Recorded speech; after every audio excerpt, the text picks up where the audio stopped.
Okay. Again, just reiterating some of the things I said after the game, frustrating on a lot of levels. We hurt ourselves plenty. The thing that I failed to mention after the game, and I usually always try to remember that, is to give recognition to the team that just beat us.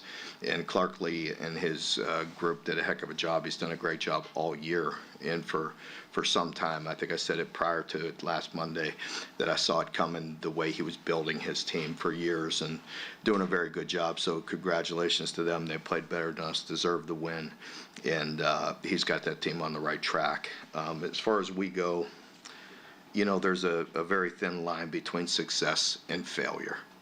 And, we are definitely shooting ourselves in the foot in a game like that where you have 7 possessions. I think we all, myself including, during the game and certainly the last time I spoke with you, you feel the frustration, you feel so many emotions, and then you look at it and you look at that thin line that I'm talking about. It's crazy because you feel like offensively, we're falling short, and we are, but it's like, you look at the seven possessions and we have it in our hands with every opportunity to score on 5 of the possession. We take the first drive it down there, self-inflicted wound, get a penalty. Next drive it like 80 yards, great drive, touchdown. Finally get a turnover from a quarterback that hadn't thrown one all day. Get it, drive it right down, going to be 1st and 10 at the 22-yard line, fumble. The next possession, I try to be aggressive at the end of the 2-minute, and again, I'm not trying to be defensive or argumentative or conflict or anything. You wonder why I play smart sometimes. We go 3 and out, 0 time off the clock, and they score. I mean, again, I'm not trying to be a jerk, because, you know what I mean? But you wonder in a game like that why you got to be very smart and protect the football. Well, that was that was the only real bad possession of the first half. 3 plays, 3 incompletions. And part of that's on us because we actually had a different call played, and quarterback thought he had press, was going to take a shot, and whatever. I mean, it's coaching. It's one play. It's something we could have executed better. Let's put it that way. That's the only bad possession, of the first half. Then the second half, we get the ball, drive it right down to the 4-inch line. Again, get 0. Next possession, drive it straight down, score a touchdown. Next possession, debacle. With holds and penalties, and that's where the frustration, undisciplined, anger comes out of all of us. And that's something we got to get corrected. In a close game like that, I talked about it all week, not letting the emotions get out of control at home. It's about execution, doing things right. I felt like we're doing that, but again, we take ourselves out of it right from the start. We get a nice drive, get right back on track, get a turnover, get right back on track again, get in the red zone, and put the ball on the ground. You're not going to beat a team that possesses it like that and scores. Conversely, they have 7 possessions and they get, 4 of them are converted to points, 20 points. Again, a team a week earlier scored 40 on the number 1 team in the country, or a top team in the country. So it's, and we feel like, again, I'm not putting this all in the office, because I felt like defensively, and Coach White and our staff and our players will tell you that they feel like it's, again, one of the worst games we played all year, just because of the few frustrating plays that are in there. And so it's across the board. And then with all of that, we have the ball at the plus 48 with an opportunity to go win the game if we don't make a senseless block in the back. So that's where, again, the frustration and the undisciplined play that I agree with. That is very frustrating and very uncharacteristic. We've worked hard to get things corrected. We go into that game the least penalized teams. Out of 16 very good football teams. We were number one. We were the least penalized team going into that game. And then we have the most we have all year in 12. So very frustrating. No excuse for it. Things we have to get corrected. And, we got to take a good, hard look at ourselves and why we are doing that. Not so much blaming the individuals who made the mistakes, but why. Why are we doing these things? And why do we do them in critical moments in certain games? That's what we've got to get figured out.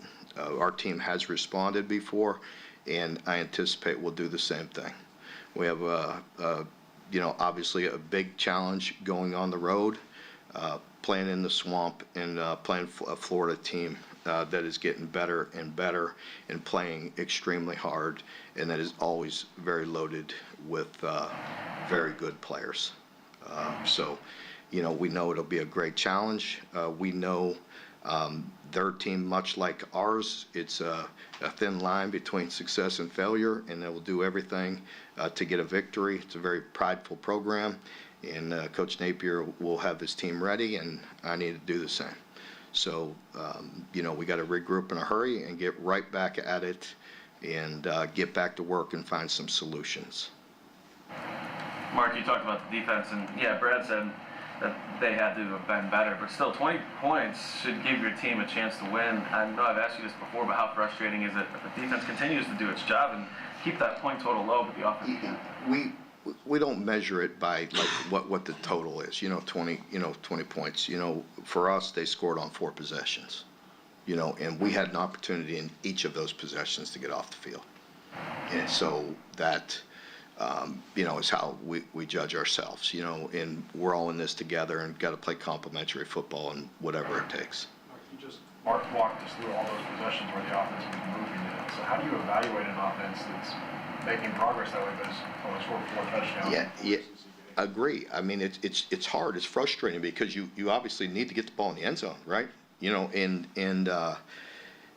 That's very frustrating. But we're trying to get shots, and again, that, like a lot of teams and them in particular, they're really trying to make us earn all of those yards. We had 23 first downs, if I'm not mistaken, and I mean that's efficient.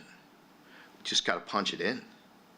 We punch it in and get those scores. And it's a different feeling sitting right here.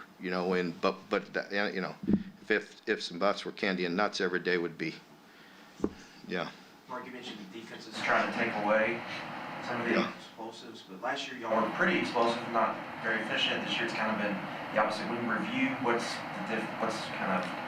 why are those coming? Why aren't the finishes? Just the big plays. Well, the big plays, I don't know. I mean, you could look at a lot of different things. I mean, you could look at defended well. You could look at making us earn their yards because we're having a hard time in the end zone. You could look at protection, and having enough time to get it just a fraction off here and there. There's a variety of reasons. Have you considered, Varian had a great return there at the end. Have you considered just making that part of his full-time job? It's always a part of it. I think it's a part of it. I think it's also a part of like what he can handle. You know what I mean? He does a lot and he gets really amped up, and he's got to come out on certain plays, because he's exhausted too, so, and what he, just what we're putting on his plate, and his comfort level with catching it and all the things that go into it. So, yeah, it's always a possibility. Mark, You said after I know we ask you about this a lot, but Jamarian Wilcox carried 3 times, averaged just under 12 yards a carry. Are there things other than carrying the ball that keep them off the field? Well, I mean, like, here's a simple thing: tie your shoes. Like, right? Tie your shoes. Doesn't tie his shoes, so he runs it, but his shoe falls off, so he's got to come out. That would help. You said after the game that you were going to have conversations with some of the senior leaders on this team. Have those conversations happened, and what was kind of the consensus? Of course. Just that's why I was a little late. I apologize. I was 6 minutes late right here, but I was just sitting in my office visiting with somebody right there. And so, yeah, we'll keep things moving. I think historically, Mark, fans say, well, guys make these undisciplined mistakes, bench them. But it's coming from some of your best players. I don't know the depth situation. How do you balance those things and hold people accountable? Yeah, that's a great question. Like today, like we're going through every play, that was, could have changed the game. There's many more. I always tell the players, and I've told you this many times, you don't know exactly what play, is going to change it. But, but there's 15 that pop out at me that are eye-popping. That everybody's going to go through.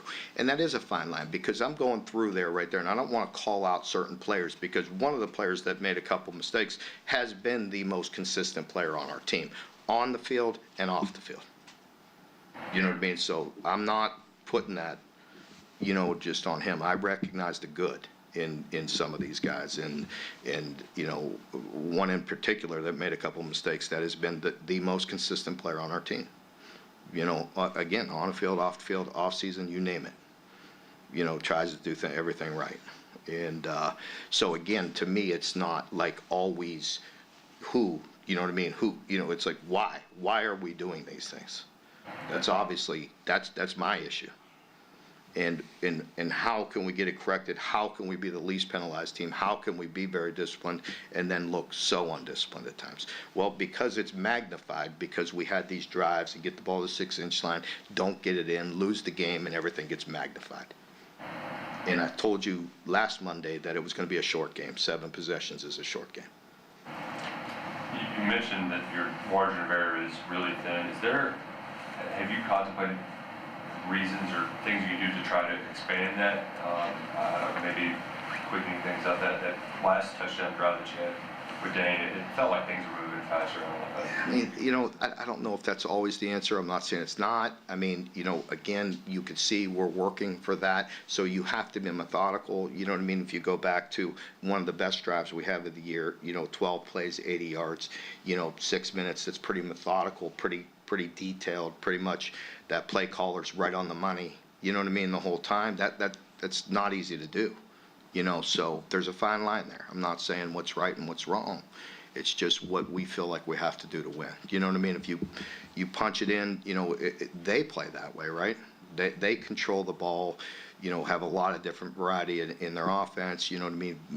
Work the ball down the field. Take their drives usually take a long time, and and so the difference is they capitalized, they scored, and we did.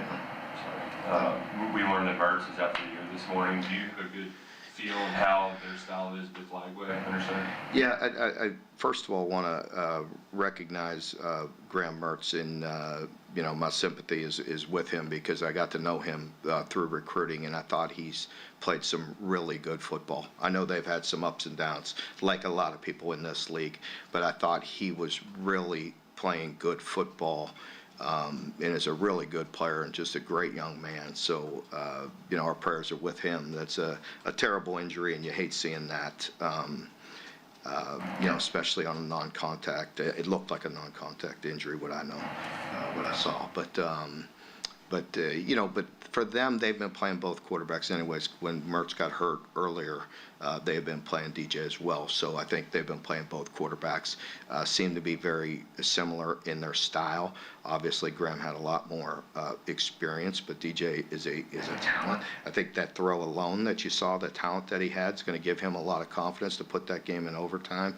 And the way he, not only has great athletic ability, a big, strong guy, but the throw that he made to tie that game, was quite impressive.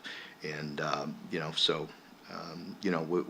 we knew going in the game we had to be ready for both anyway.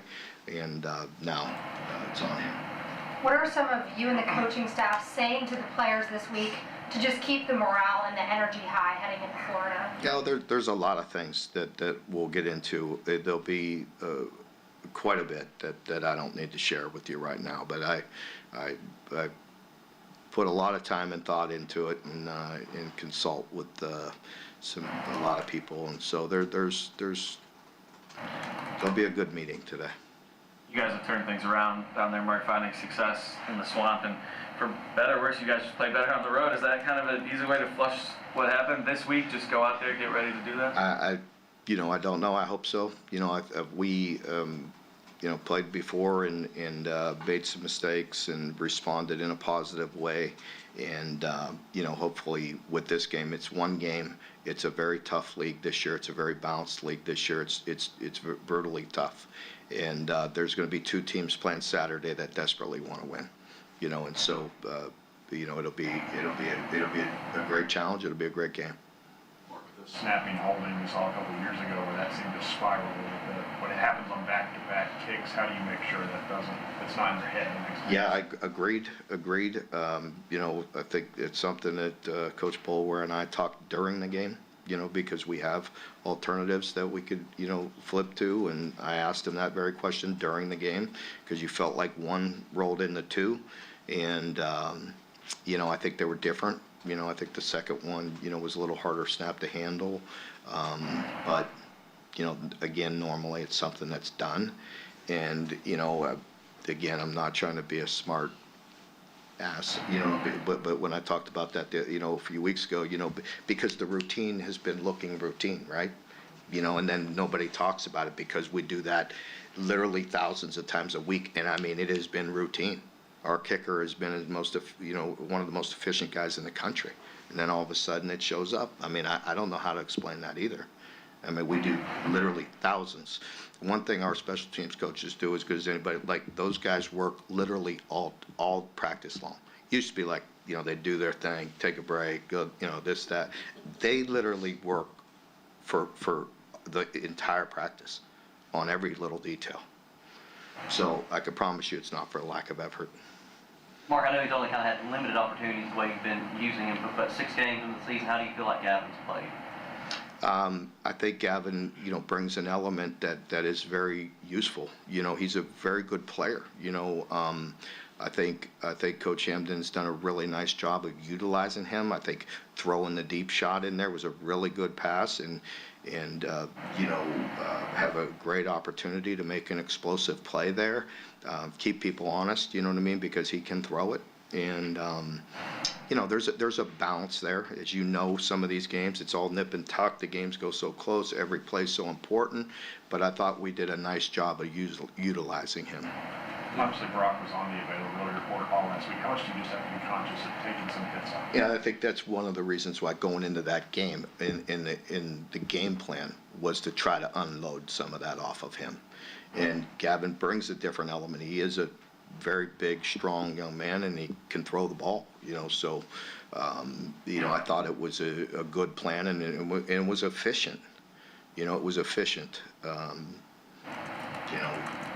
Again, we got to make those explosives like that we're inches off there. Right now, you see a little bit of 2 steps forward, 1 step back with offense. Is there, especially when the field gets tight, is there something you feel comfortable, like, I know if we get into this guy that, like, good things are going to happen? Have you found that one thing you can kind of lean on? Well, I think,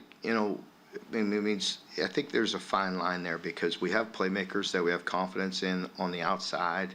I think, and then there's a fine line. You get it down there, maybe we're, you're gutting them a little bit, maybe getting some good runs, some efficient runs, keeping them off balance, and we just got to capitalize. There's that fine line of when to, if you take the shot and you miss it, you're like, why did I get behind the chains? I just grinded it all the way down here. And then I take this shot, and now I put us behind the chains now. You know what I mean? Like, so there's always, when there's that thin line that we're talking about, there's always going to be a little bit of second guessing yourself there, even with us. You know what I mean? No, take the shot there. No, not here. At the end of the first half, I want to be aggressive. I want to go score. What's it do? Lead to 7 points for them. Mark, did I see an alignment with Malachi Wood at tight end? Yes. What was that? What was the thought process? We worked it all week and we had many more. I mean, we had several plays where we wanted to put him in there and just get more physical on the backside there, and maybe possibly in protections and different things. Mark, I know you didn't going to the season envisioning Demi being a workhorse guy, but he's ran the ball well. What are you seeing out of him, and could he? Did you say Demi? Demi, yeah. Could he run more? I mean, could. Yeah, and so can Jamarion. So can, you know what I mean? Like, yeah, I think, yes. I mean, Seeing out of him? I see. I saw some really good runs the other day. You know, one in particular where we cut a guy loose and he made a miss right at the line of scrimmage and still gained 10. Those are the kind of runs those are the kind of people we play against every week. You know what I mean? Like those are. That was a really good run, and I see a guy that's, you know, gaining more confidence. He's getting better, and you know, he's been very reliable for us. So we need to keep him that way. Mark Dane's had 7 or more catches each of the last 3 games. Outside of Wandale, do you feel like this highest level you've had a receiver play at since you've been here? He's playing at a very high level. He really is. He's you know, he's very conscientious and he works really hard. I've said that the other day, and you know, it's showing up on the field, and you know, he'll continue, you know, hopefully to make plays for us. Mark Jackson, I think it was his 5th career interception. He came here, I thought he was going to be a big run stopper. Mm-hmm. He's certainly developed as a passer. Yeah, he has, and you know, he really made a nice open field tackle with a play that was on the perimeter and really showed a flash of speed as well.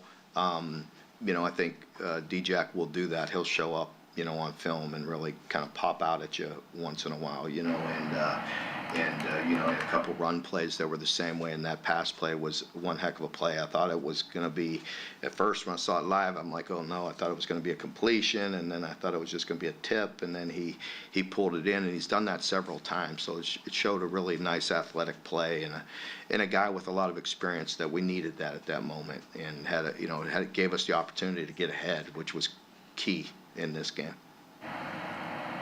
What'd you think of the turnout Saturday and you know, the way the fans have responded? They're hanging in there. Yeah, I believe I mentioned that post-game, but yeah, I said what a great atmosphere, you know, at night, and we still need them. Like, I understand the frustration. Believe me, we feel it too.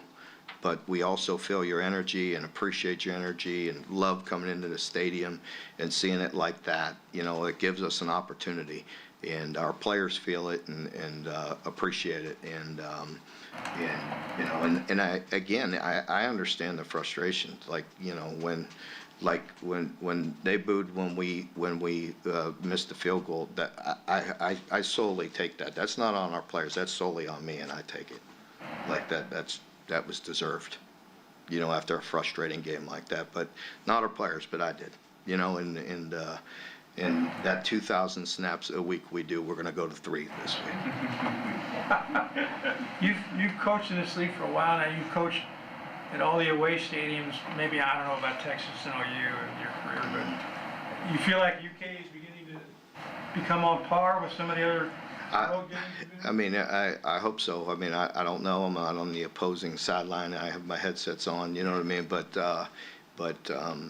you know, I want us to play well at home for our fans, you know, and I want to deliver, you know, those games, and you know, it hurts us when we don't.